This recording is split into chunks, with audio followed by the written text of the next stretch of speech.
Hi everybody, this is Karak with ACG and welcome to another Walking the Walk. Today we're going to do Red Dead Redemption for the Xbox 360. I'm doing this because a subscriber asked me to, and frankly I've always really enjoyed this game. I was originally going to do LA Noire, which is another title I've had a great time doing a Walking the Walk in the past, but unfortunately the actual video got corrupted. But I figured I would jump in and do this one first. I think when it starts out, let's just go ahead and make ourselves a waypoint all the way down here. Now, one of the things I want to make sure that you guys are aware of is there's a very, very high chance that I will end up taking a dirt nap or four in this game as I do this Walking the Walk, because it's actually a fairly dangerous game in the wildlands, unlike some of the others I've done in the past. Additionally, at first I'm going to walk. I may get a horse later. We'll just see how fast it goes. Now, one of the first things we'll do in a bit is we'll walk around. We'll just sort of listen to the overall environments. Actually, I'm heading the wrong way. There we go. Make sure, always got to make sure you're heading the right way in this game, especially because the waypoint can really differ from the red guideline. Anyway, one of the things that I've always liked about Red Dead, one of the first things I want to talk about is the lighting. Now, there's positives and negatives to the lighting in Red Dead, and I think that those have been discussed ad nauseum, but we're going to cover them a little bit here. The first up is the fact that there's not a lot of ambient occlusion. What's there is baked in, which means it's really not dynamic and can't adjust. So that's why you get a lot of different items, and especially grass here, really all appearing the same general shade as one another. Where the grass hits the ground, there isn't really any good contact shadowing, and that sort of results in a fairly flat looking picture. Now, in the end, at the time that this game came out, that wasn't unusual. However, when you go back to a title like this and you see it, you do notice those things fairly quickly. Now, that being said, one of the things you're first going to notice in Red Dead, if you end up playing this game, if you haven't played this game, I suggest you do. It's one of the greatest open world games that there really is. And one of the reasons, of course, is because of the typical Rockstar attention to detail. Even things like all of these, or most of these tombstones having little one-liners and little sayings on them. Mary Darton, what we keep in memory is ours forever. I just love all of that. No, there we go with the stagecoach going by. You have this church over here, the graveyard next to it, and the little one-liners about different characters. One of the things that I noticed as I continue to play the game is you will actually see characters within the game that appear to be sons and daughters, great-grandchildren of the characters with tombstones names, as long as you pay attention to names. So I thought that was really cool. Now, this has a dynamic day-night cycle. Of course, we all know what that means. It just means that it transfers through day and night, and you don't have a specific set time frame. That will occur here as I'm walking. You can see already we're getting into dawn a little bit. Again, the way that the lighting is done, we do see a little bit of an overall same shader, same look to this, I guess you would say, with not a lot of variation, but at least there is some small amounts of baked-in occlusion that you can see in different locations here. Now, we don't get to see it right now, but one of the things I want to cover, because I think it is one of the most unique and spectacular adjustments, or sorry, not adjustments, but additions to a title like this, is the particle system that they use in Red Dead, and they use it very intelligently. The particle system that they use not only is used in the near ground, it's used, foreground, background, it's used actually to obfuscate some of the overall basic look of faraway features with haze and particles used at the exact same time. They do a great job. Additionally, you also see sandstorms, fog. They do an incredible number of things with the particle system. You're already actually seeing some of that in the far off clouds. When winter storms come in, you can actually see that first encroaching using a particle system, and then later using, the sky, the clouds and stuff like that. I think that that's a really amazing idea. I think it's something that we don't see in a lot of games, and it's, I think Watch Dogs did it as well, but really very well done. And of course here, just a nice picture of the sunrise behind me. God rays in a game this old that actually look pretty good and don't tank your frame rate. I think that's probably surprising to most people. Now, not sure if anybody's aware, but one of the things I do want to talk about is John Marston, main character here. A lot of people have considered John Marston one of the best characters that Rockstar has ever done, and I'm not quite sure if a lot of people don't realize that that actually has a lot to do with the voice actor that has ended up portraying John Marston. There's a long sordid tale of this voice actor's life as he, worked through Los Angeles, and he tried to get jobs and had to meet all the seedy side of the circus kind of stuff, and things just really almost never worked out for him. Luckily, he heard about this voice acting gig, he went in and he got it, and he ended up taking on the role of John Marston. Now, the role of John Marston didn't just include voice acting, it also included all of the physical movement being recorded in typical animation sessions, and I think that's really cool. Now, that guy's name is Rob Whittoff. He's the voice of John Marston. Unfortunately, he's pretty much left the industry, and that's actually pretty sad because I think anybody who understands this game realizes John Marston's voice actor has an incredible voice. The guy's voice is instantly recognizable. I think we all know that many times you get a voice actor who's fairly generic, and there's a good reason for that, because that person may end up being many NPCs, many different characters, and they can slightly adjust the voice and be anybody. John Marston is John Marston. The guy who plays him, Rob, his voice sounds a very particular way, and the mannerisms that you see here are all mannerisms that actually Rob ended up recording for the game. So all of those animations, pretty much everything he does, are things that were recorded. Even the confidence that he exudes at times and stuff like that were all things that Rob sort of wrote into this character. And Polygon did a fairly interesting, really deep discussion about Rob, and they went and talked to him after he had left the industry. And, you know, the guy, he's been open about wanting to come back. It's just no one's ever asked him, and I'm really blown away by that, because of the attention to detail that he had for this character and what he did. And some people were actually talking about what it's like to work with Rob, and one of the things that he would do is he would actually listen to himself multiple times giving different different lines multiple times, and then recording them and listening to him again to sort of make sure he got them right. And I think that's awesome. And why is that guy? I've never seen that. Okay, so we'll go ahead and reset this. So Rob would listen to himself. He would record himself, and he would listen again and again, and he would sort of identify which was the perfect way, which was the right way to deliver a particular sentence that he was asked to deliver during this title. And I think that all of that really shows quite easily whenever you're playing this game. You know, I've wondered in the past if maybe that like diabolical desire to get things right is one of the reasons Rob hasn't ended up coming back to do another voice. You know, maybe he has certain expectations of himself that he doesn't feel that he can fulfill in just any 2-bit role. It never really came across that way when they interviewed him for Polygon's story. It came across as a guy who just wanted to leave Los Angeles, take his kids, and he has a sales job somewhere. But it's really one of those times where I personally feel like now that we've entered this digital age where people can do jobs remotely, I absolutely would love to see John Marston, the voice actor, return in the guise of the real man, Rob, and see him in other titles, because I think that would be really cool. So what I'm going to do is somewhat try to end up back at the same location so that we can continue this. One of the things I do want to point out is when I'm doing this walkthrough or this walking the walk, I want to make sure people understand I'm not really going to time this and try to give you some kind of idea of how long it takes to cross the world. One of the major reasons is because of the way the game is set up, you really can't just cross the world, but you know, we'll go at a normal clip. So at the very least, you're going to get a general idea of how big this area is. It is one of the larger areas to traverse, but I think it's also because of the fact that there are many areas that you just can't go through because of verticality, rocks, sheer cliffs, and so forth. Where is that guy going? What the hell? Oh, my horse is going to get hit by that fucking train. Here, I'm going to try to do it. Oh, whoa. Here, I'll help you. Oh, no, didn't do it. I was hoping. So now as we move, one of the things I really like, you know, is I've always felt that Red Dead was sort of ahead of its time with its foliage and its just vegetation systems that they put in place. Now, the PS3 version was incredibly hobbled. There were problems galore with that title, problems galore with that system when it came to Rockstar and the Rage engine. They just never really got the PS3 and got understood how to do it. With the Xbox 360, this is running at 720 frame or a 720 resolution, and then what they've done is they've also used a 2-time MSA anti-aliasing. So basically, it's a multi-sampling. Easiest way to describe that is, if you're trying to equalize something, you take samples of 2 things nearby and sort of merge it all together. That's the way the 2 times anti-aliasing works in this game. It's not great. You still see stair steps on things. That's also because of the plain and simple fact is it is just at 720, which is a fairly low resolution when it comes down to it. I love just how far the draw distance is. I think that really requires its own special moment of pause when you think about it.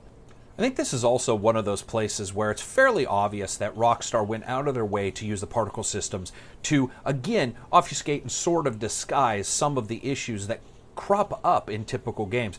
You know, when you get a game like GTA 4, let's say, and even Saints Row, there's a lot of times where those titles will use a large amount of fog and basically pretend like the entire area is living on the end of a million dog farts and everything is just all smoggy and you can't see anything. Well, what they've done here in Red Dead is they really actually didn't do that. They end up using haze, the basically heat coming off of the earth, typical Mirage effect style stuff, mixed in with the different particle effects that make sense, of course, within this landmass, this area. And they've done a really good job artistically nailing what they wanted to, which is a desert actual location. In fact, there are many places where there are, I guess you would say, somewhat good representations of real life locations within this title. And of course, that's on purpose. When the designers and the artists are out there taking reference pictures, they might see something that they really like, put it in the game, and later on you might find that in real life in, you know, Nevada, Arizona, that kind of stuff. So very cool looking place right here. And I love it. Just particle effects going off everywhere, and a really good amount of them, but also they're very high fidelity. We don't see a lot of the problems that we see on particle effects. Now, I don't see a lot of self-shading on them, but that is, or self-shadowing, but I think that's also because they're not very thick. They're very light. It's just the fact that there's a lot of them used.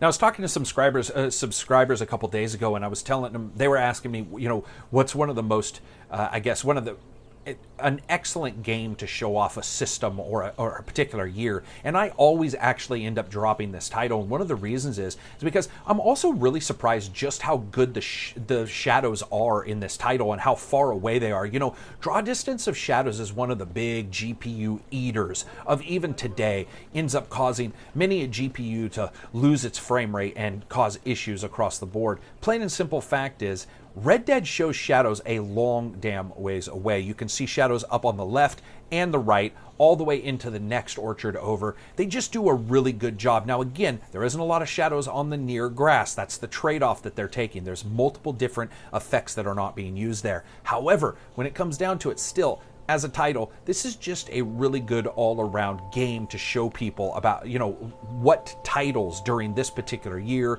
or the 360 and PS3 generation that were really staggeringly good. And I would say that this is one of them, including things like, as we come up here and look, these trees.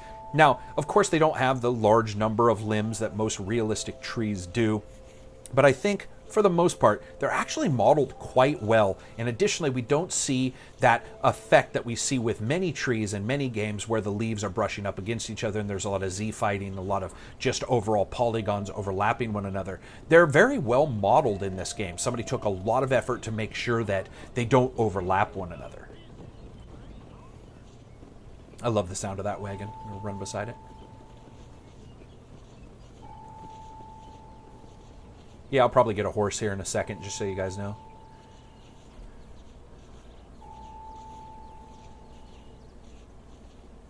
I love just everything about this. Coming over that hill, seeing that sun go through, seeing all the different debris systems. You know, I think, why they went with 720p instead of 1080. The 720p, yeah, it is a lower resolution, but it really did allow them to slather on special effects and all of these other things. And it's something that we talk about many times. We talk about the fact that, especially on this channel, where, you know, graphics resolution only makes up one of the many pillars that makes a game look good. It's just one of many. You know, other ones include the ability of the artist to properly represent whatever they're trying to show, texture resolution, effects themselves, bugs and errors that you may see. So I'm going to go down here and let's take a gander at the Red Dead water. Now, one of the things is Red Dead Water has always got a lot of kudos for how it looks, and I think that that's okay, but personally I actually don't really love it for multiple reasons. One, I just absolutely hate that crappy splash animation that they put. There's something about them. They're obviously just timed or random emitters, but there's an almost neon blue, light blue look to this water reflection. Now, that's because actually the water does reflect the sky in Red Dead, which is rare. In a lot of games, they'll be doing some fakery or they just actually won't do it. Red Dead had true reflection in the water of the skybox. So that's cool, and that's obviously why that's blue. It's just that you do have some weird wave propagation, especially here against the shore, where this should actually be a little bit more still, a little bit calmer, and it's still got that, you know, almost a mirage effect. And if you look at it, you can almost see how it's timed. You know, 1, 2, 3, 4, 5, 6. It's almost like it's going on a timed bit. And the human brain quite easily captures that and realizes it's artificial. I'm not going to say that the water's bad. I'm just not as in love with it as other people are. Once again, God rays that don't tank the frame rate and still look really, really good. This entire area looks good. Some shadow errors here and there that we're seeing. But I think that their overall idea and attunement that they had for a particular look, they nailed it.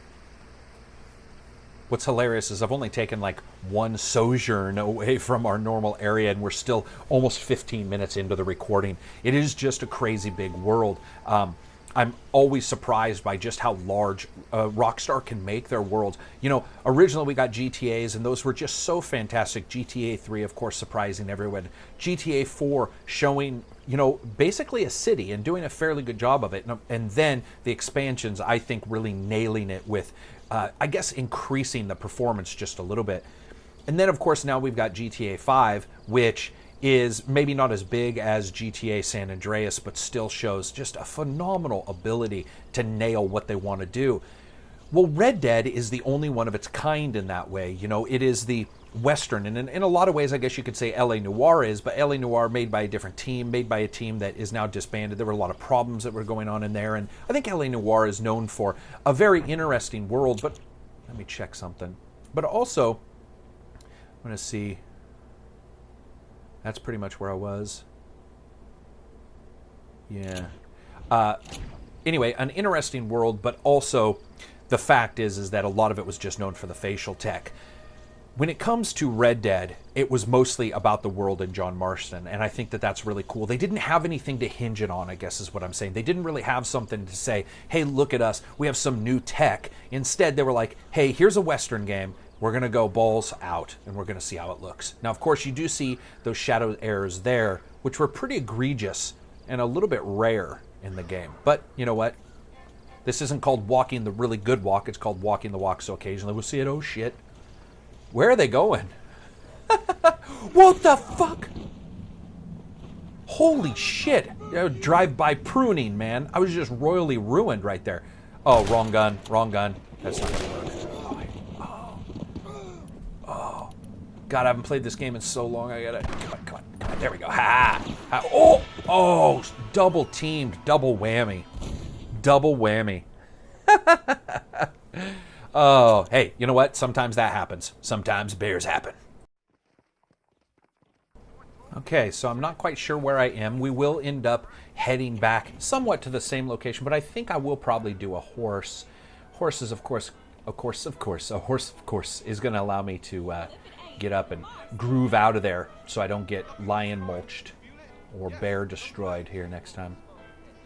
Now, one of the things with Red Dead that I find, I guess, a little bit bothersome. There's two things. Number one, I found that the cities, I think these actually look fairly drab, especially when you consider GTA 4 on the same system, of course, later GTA 5, and each game needs to do it a different way, and I get that, but I do find that regardless of which town you're in, I really would have liked the number of people to be a little bit higher, because there's a very big difference between the number of buildings, locations, and things like that within this city, and then the size of, or the population.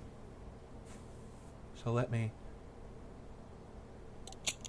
I guess. I think I was right there. I don't have the best memory on exactly where I was. Another thing is there's no ambient occlusion at the bottom of these buildings, so you'll notice there's not a lot of contact shadows at all within these buildings. So you get a lot of that, what I like to call like railroad, almost like a railroad model kind of thing, where it looks like just cardboard cutouts instead of true items within the environment. Now, that's not always mimicked. It seems to be particularly poor within the cities. So we're just going to go ahead and ride our horse. Another thing I really find incredibly impressive is, I swear to God, the grass is better on this than it is on GTA 5. There may not be as much of it, but it certainly doesn't draw in at all on the 360 version. I mean, you're seeing it almost to the very end. What's this? What's up, gentlemen? Whoa, jeez. Okay, hello. Time for you to die.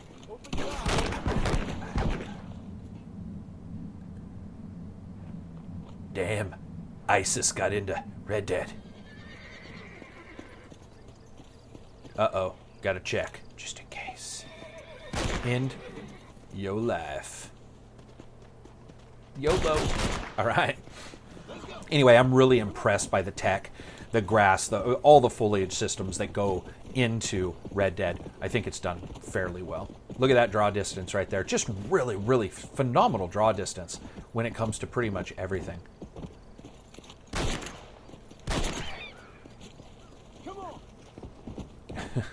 So I got to practice on something. It's been a long time since I played this title.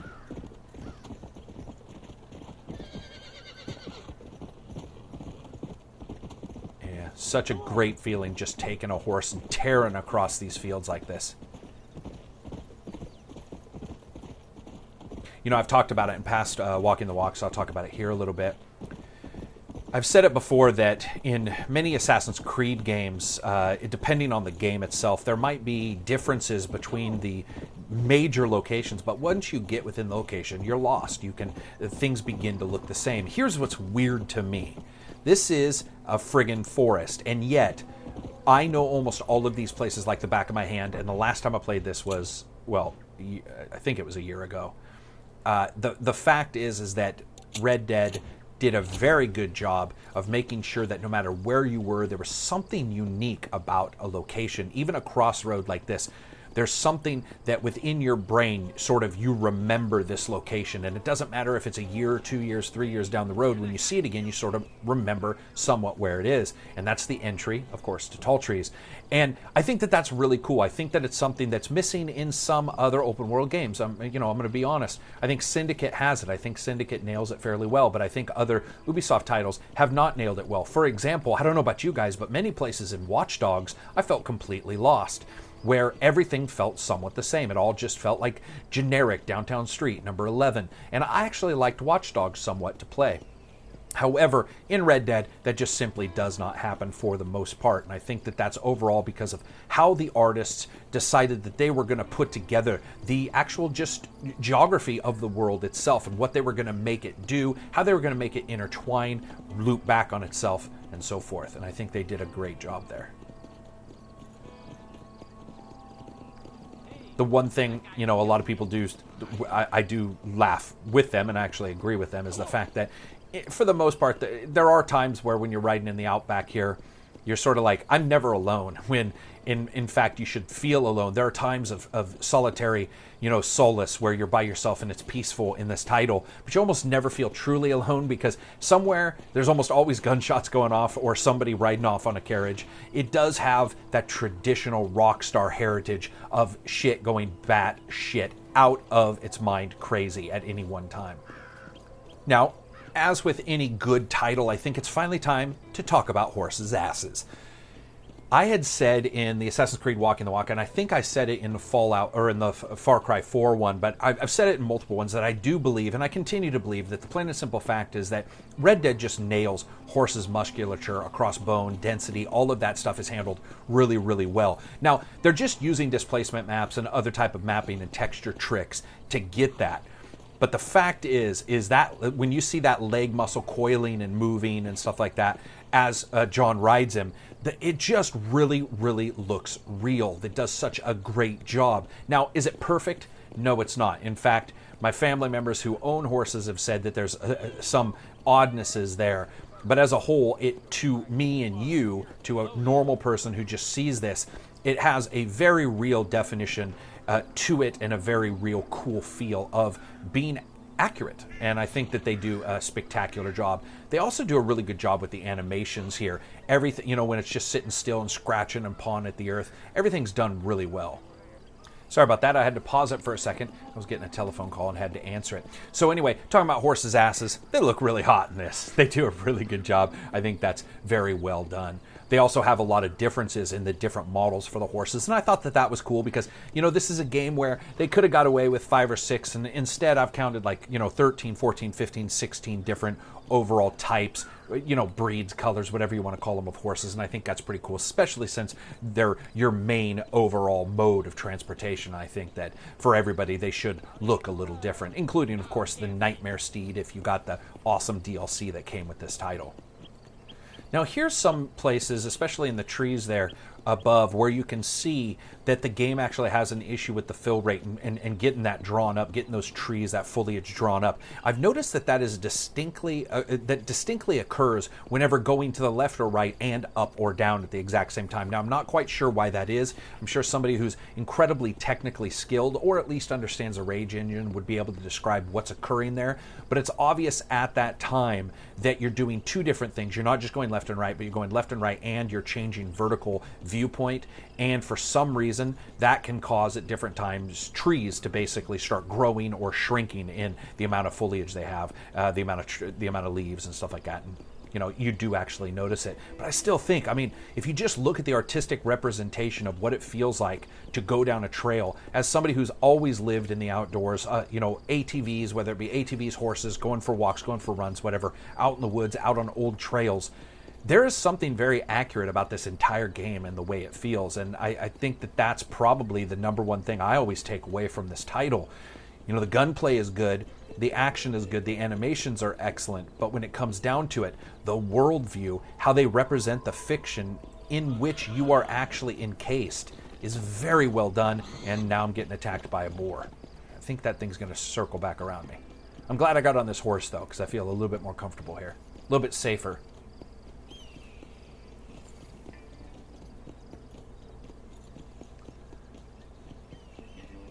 I love how he leans and stretches. That is just so damned... It's just an attention to detail that is crazy. Also, I was with somebody who was watching me play this, and it was about 2 or 3 years ago, and somebody had mentioned something that I hadn't noticed until they mentioned it, and now I notice every time the damn game turns on. And that's the fact that, for the most part, not all the time, but for the most part, any kind of birds and stuff like that, they actually fly somewhat accurately. I think everybody here has played an open world game, hell, even a linear title, where birds will end up sort of circling in really unrealistic locations, like a 3-foot section, they'll be just circling around like they're in some kind of loop. Well, what I found in Red Dead is, for the most part, everything actually, all of the animal systems that have been built in, their tracking, their pathing, where they are within the game world is all accurate. Let me check something here. Look at that. Man, we have not traveled very far and we're like almost 30 minutes in.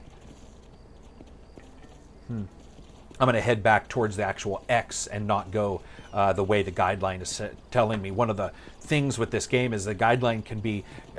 It can be ultra safe, but at the same time, it can actually save your ass because there are a lot of places you can't go here. Look, we're coming up on this sunrise, or this sunset. It looks so spectacular.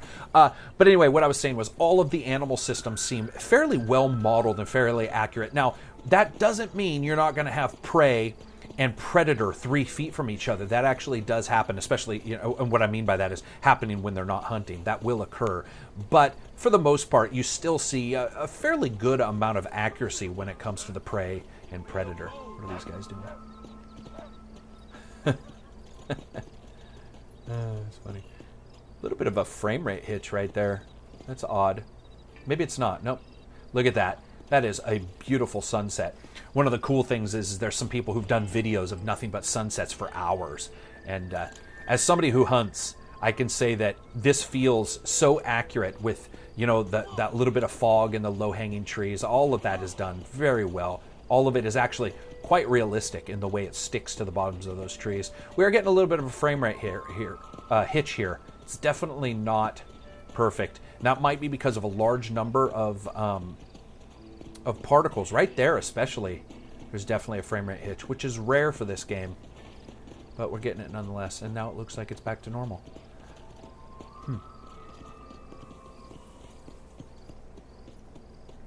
I remember this place. Yeah, Bear Claw Camp. I believe this is where the last mission, or one of the last missions, occurs. You have a shootout here, I think. Yeah.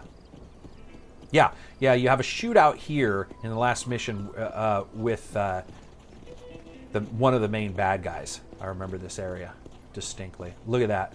Just coming up here on the right. It's funny because Cadiz and I, the other person who helps on the channel sometimes, we had talked about going to Arizona and going to Sedona, going to the Grand Canyon, stuff like that. And one of the major reasons, in all honesty, I think so, is because this game sort of highlighted the beauty of places like this. It doesn't always have to be, majestic forests and stuff like that, though this game has some of those. The fact is that, these kind of rock formations, this desolate beauty, I can see why somebody might like the Arizona area, Sedona, living there near the Grand Canyon. Places I haven't got a chance to go to. Even though every red-blooded American ought to instantly go there on the day of their birth. Baptized in the Grand Canyon. Let's see if I can get down this. Oh, I can. Okay. Don't kill the horse. This just seems like a bad idea, but I'm going to try to cross this railroad trestle. At times, horses steer a little bit different on railroad trestles. I'm going to try to slow them down here, which is, let's see, back. It's not that button. Whoops. Somebody's going to turn me in for cruelty to animals. All right, let's let this load up here. Where are we now? So this might be the same damn place. It is. I think it is. I think it is. Different time. Yeah, different time of day. Same place. Same damn dude on that piano. Born again hard. It's like, I gotta play. My soul loves music. You guys are gonna have to listen to me. Yeah, these buildings just, ugh. In many ways, they just don't look connected to the ground. If you look where they hit the, where their foundations hit the ground, there's just nothing there. It's just flat. Now, it doesn't mean that in other areas there isn't some kind of shading, but... Oh, damn. So, let's see. I'd gone through tall trees, right? Yeah. Let's, that must be the railroad trestle that I took. Okay. Gonna try to take this. Gonna try to do this quick. Get us back into the area. That's one of the things that I always like to point out to people whenever they're playing Red Dead. The same amount of safety doesn't exist in Red Dead that exists in any GTA game or LA Noire for that fact. The plain and simple fact is you end up dying a hell of a lot of times in Red Dead. The world itself is out to get you. I mean, there's almost no safe places in Red Dead compared to those titles where there's almost all safe places. And you can sort of go out and create anarchy. Here in Red Dead, the world is anarchy. I mean, that's what it's about. It's 1911. It's the fall of the, basically the Western frontier. It's the, introduction of true technologies into that frontier and the tightening of it, the tightening of control, the tightening of laws and borders and the way people had to do things and go about things and the increasing of laws. But at the same time, when that happens, you also get the fact that you get a high number of people breaking the laws in any kind of situation like that, because you get those people that are rallying against that cry for more law. And so you get that increased lawlessness, which is cool. And that's smack dab what you find in Red Dead is, the introduction of technology is always interesting in any title, I think, because it gets to show, the introduction of technology can be handled multiple ways. It can be handled in ways where it's considered almost, I guess, mutagenic to the people involved, where it's much worse, where whatever the new technology is, is sort of soulless, and that happens in a lot of fictions. You see that, especially like Philip K. Dick fictions and stuff like that. But here, you don't really see that. You see the fact, in all honesty, especially as you play the game, you realize that John Marston really isn't the best guy in the world. And you're not really playing a hero. He starts out as a villain. And I think that, again, Rob Widoff, I think that's the pronunciation of his last name, did a really good job in sort of creating that tired, sort of bad guy character that knew that he had to do some things to get through the problems that he was experiencing at that time. But by doing so, basically, what choice do you make if every choice hurts? You guys have heard me say that before, and that's the kind of narrative I enjoy in titles. And I think in Red Dead, even if you don't go out and do the mysterious stranger quests and stuff like that, the fact is that that particular sentence is fairly pertinent within the entire game, and it's sort of an overriding motto, I think, to this title, and I think that's really cool. This is just great looking. I mean, there is some basicness to the overall geometry that we're seeing now on the right, straight in front of us and to the left. The fact is, it looks really, really cool when you just look at it as a whole, look at it as a piece of art and a piece of video game history. I mean, this is a title that, you know, there isn't a guarantee we're going to see a sequel to this, or we're going to see a game within the same world. We hope so, but Rockstar's always been a company that does what it wants to do, and we're back. Let's travel this slowly. Now you see some shadows drawing in. Fairly rare, but you see it. The horse books, man. Especially, you put the horse on the railroad, man, things just balls to the wall. It suddenly turns into a Kawasaki. That hesitation you guys saw was me breaking this video up into 2 parts because it is getting long. We're at 35 minutes or something like that, and haven't even got a quarter of the way across. I hope you guys aren't bored, but this kind of stuff is super enjoyable to me. Just sort of pretending like you guys are sitting here yakking at me at the same time. One of the things I'm really impressed with, read up on how they did the cloud systems and how it's actually real-time formed clouds within the sky, and what they go about, how they go about identifying if it was going to rain, what it was going to do, if it was just going to be windy, if it was just going to be overcast. There's a lot of systems in play here, especially when you consider that a lot of what they did in Red Dead is actually fairly future-proof. What I mean is, there haven't been a lot of improvements to a lot of the stuff that they've done in Red Dead. There's been some changes to how it is done, but really, in all honesty, a lot of the things that they do here in Red Dead have just simply been adjusted, evolved somewhat. And that's actually really cool when you think about it. This was a pretty future-forward game for its time. A lot of stuff that was done here you found being done, and you still find being done in titles right now in the year 2015. And I think that's actually really cool. It's a pretty big kudo to these guys. It also makes me wish that there were more companies that would go out there and attempt to do an open world title like this. You know, one of the other titles that we got that was somewhat open world in a Western was Gun. Thomas Jane was the main actor in that. Chris Christopherson was a character in that. And that was also for the Xbox original and Xbox 360, and I believe PS1 or PS2, I can't remember. And that game somewhat attempted to do some things, but we really haven't got a title that's been very good that's a Western title. And I've always got my fingers crossed hoping for that, because this just nailed it. And as a person who is not a fan of Westerns, aside from Dances with Wolves, Tombstone, and a couple other of the pretty much generic, almost everybody likes some Western movies, they really caught my eye. Now, I will say one thing. I'm not a fan of the animation of the lasso, how the lasso works, how it even, looks when you use it. I think it's fairly generic. In fact, I think it looks pretty poor. And I've always wondered, even though you use it in a couple mini missions and stuff like that, and you can go out and you can break horses, I have always wondered if that was a somewhat last-minute addition, because of all the things that look terrible, the lasso does. It's almost like somebody sat back and said, I feel like this Western game's missing something. And somebody else said, you know what, it's probably missing? Lassos, because that's like the #1 thing we saw in every, a Bonanza special or whatever.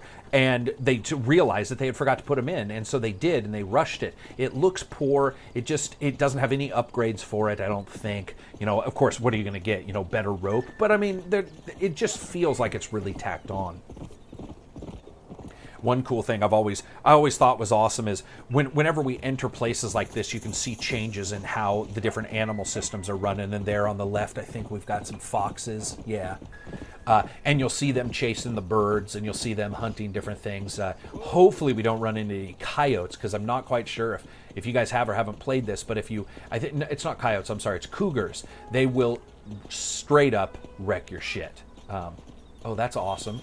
It's like a haunted house. It's one of the cool things that they did here in this game is they had some pretty crazy, creepy characters, but they never went completely full out there until they did Undead Nightmare. Oh, whoa, what's going on over here? This chick is that chick the house? Here. I'll do a trick in front of you. What's up? Here's my lasso. Okay, let's zoom in on this chick and see what's up. She be getting chased. Dance, lady, dance. This is just taking my own life in my, or her life in my hands, actually. Oh, they're so skittish in this. Man, this is hard to aim. I can't scare. I don't think I'm scaring them away at all. Matter of fact, in some way, I may be just infuriating them.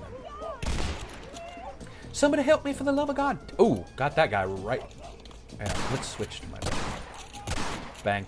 You're dead. Bang. You're dead. Bang. Oh, wow. Okay. As I kill her, she runs to give me a kiss. A bird flies in the air in the sky above me. It's also poetic looking. Thanks so much. I thought it was a goner for sure. No problem, little lady. It's my pleasure. Now I gotta move on. I gotta go tell Jody Billy Bob said howdy. Yeah, that's very cool. One of the things I have to say, you know, in all of the GTAs and all of these games, there's always the side mission systems going on. There's always something going on. Anarchy system, there's always something in a GTA. You know there's always going to be a bank robbery, somebody fighting somebody, whatever, what have you. God, this looks pretty right here. Just such an incredible job in the lighting. And, you know, to the right where you see that popping going on, that's really where some ambient occlusion could help.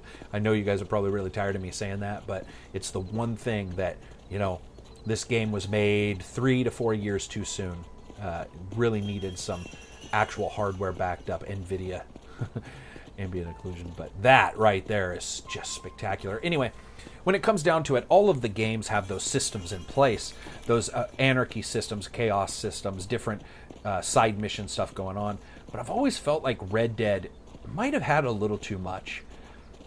You know, as you're writing, the fact is there's just straight up always shit going on. And again, you know, I discussed this at starting the video. I never felt solely alone when I was playing this game. I always feel like somebody's nearby me, and or that something crazy is going to happen in 7 feet. But, you know, each to their own, I guess. I don't know why they did it. They just chose to.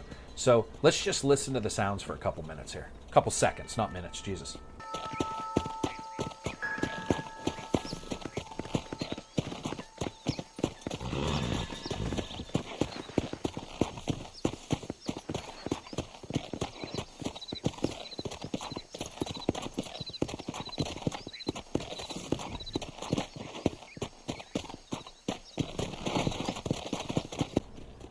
Now, I don't know about you guys, but the one thing I always notice is the horse sounds like it's walking in snow. I don't know why they did that in this game, but I swear to God, there's always a slight weird sound to the horse's hooves. I'll take that away. It's not always. It just seems like much of the time. Look at that draw distance. Just look at that. That valley to the left, that is so amazing with those clouds moving in. And then to the right, you can go up, and I believe there's a campground right here. I think there's a mission up here I haven't done. Look at that. The overlooking I'm really surprised, you know, especially in older titles. If you guys owned a PS3, PS2, Xbox 360, one of the things I'm sure you're all accustomed to is foliage and items popping in and out when you move, and that does happen here, but it happens far less. Even now, it's pretty much not occurring. And what happens there is the system, especially the farther things get out, it sort of misidentifies how far you are away, and it'll draw a bush, then delete the bush on its next check, and then draw it again. That kind of stuff does actually happen. And it's probably, again, what we were seeing when we were going right and left and up and down, and I was noticing those trees draw in. One of the things I like about this game is, though, it is fairly rare, especially, you know, when you're coming into the valley like this, you would really expect, especially on a lot of titles like this, to see a lot of graphical errors, and there's just almost none. Now, a lot of people have asked me why I think there isn't a PC version, and I'll go with the same rumor I think that pretty much everybody else has. And the reason why I'm going to go with this rumor is the fact that so many people have mentioned it. Also the fact that as of yet, it's not on the backwards compatibility list, though a lot of games aren't. And I think the reason why is because it is a mess inside. Now, there are a lot of videos, thousands upon thousands of YouTube videos of glitches. Now, I think we can all recognize any game right now that's out, as long as it's somewhat popular and there are enough people playing it, there's going to be a glitch video. Okay, so let's take that with the grain of salt that I think that it requires for proper taste. it will happen regardless. But I do think that there are a lot of really crazy things that occur within Red Dead and that you can cause in Red Dead doing very particular things. I think it is probably a mess inside. The rumor is that they barely got it running, and that, they did get it running. They did deliver it in time. They did get it published and put out there for fans. But the fact is that inside, it's quite a mess, and no one really wants to touch it. No one wants to get back in there and try to optimize it or get it fixed. Now, the reason why I have a lot of hope for the Xbox One version is the plain and simple fact is that their emulation that they're using is emulating a 360 within the Xbox One, completely, utterly just emulating its actual process, its actual presence. The Xbox One thinks there's an Xbox 360 within it. It's one of the most intelligent ways to do emulation, and it's probably the best way to get this title running, as long as you can run that emulation at full speed. So there might be some other issues there. There might be an IP issue. There might be some kind of deal that's already in place with Sony to make sure that another Xbox system doesn't have it. You would think that those deals would be gone, long gone by now, but you never know. I like to also go with the answer, it's going to happen, but I'm not 100% sure it will. Now, one thing you will hear me bitch about, I guess, multiple times is the fact that the way the lighting system works, how it's done, how the refraction and reflection are done, and basically the location itself. Most nights aren't super dark in this game, even when there is, we're a half moon right now. That's not gibbous. I can't remember what the term for a half moon is. There's an old Greek term, I think. But we're at a point where there's a half moon and we still have fairly bright locations. That's with, brightness and contrast 50-50, everything. I'm seeing brightness. You guys will probably as well in the video. That sort of sucks. I wish that was a little bit darker. I wish we had the ability to have somewhat darker nights. This is a problem we're seeing in all games. Fallout 4 just recently got a mod, and one of the reasons why it got a mod is because people didn't find that the nighttime was dark enough, and they had to go in and adjust it. And there's various reasons for that, especially when it comes to how the game is set up that has a real-time system like this, because if you make too many settings, then settings changes, then many times during daylight, those settings will actually fuck up the way the day looks. But it's sad, really, because, right now it looks like we're riding on a lime green surface of the moon. But a surface that's inhabited. There's, there are things everywhere. Speaking of inhabited, what is this? You always got to watch out, because you're never 100% sure if these are good guys or bad guys. If they're good guys, I might sit down with them. It's one of the strange things that occurs here that doesn't occur in a lot of the other games, is that ability to interact somewhat with characters going about their business. And I think, and this will be the first time, I think you can sit down at camp and listen to stories. But if so, yep, you can. Let's do that. Let's see if he tells a story. I heard something so dumb you wouldn't credit a man capable. This fella turns up on the train. What's he here for? Well, nothing less than to kill Bill Williams. So what does he do? He rides out to that fort all on his lonesome and starts yelling out. It ended pretty much as you'd expect, except that he survived. Young Bonnie helped him out. Some fool. That's got flies all over it.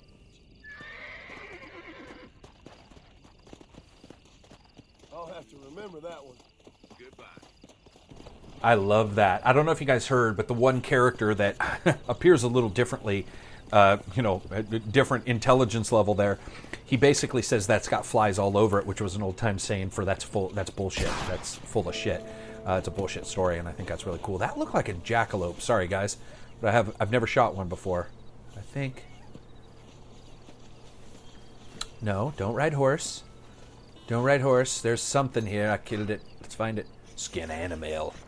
But anyway, one of the things I do like, again, is that ability to interact with the, characters that are walking around within the game world. Now, you can't do that with everybody, but I think they did a fairly good job. Additionally, there's something really intrinsically organic about the way you can interact in Red Dead versus even other GTA or even other games by Rockstar. For example, the GTA games. GTA games, there's bowling and stuff like that, but you have to go to these areas, right? They're usually separate from the cities themselves. or not separate from the cities. I don't want to say it that way, but they're usually off the beaten path just a tiny bit.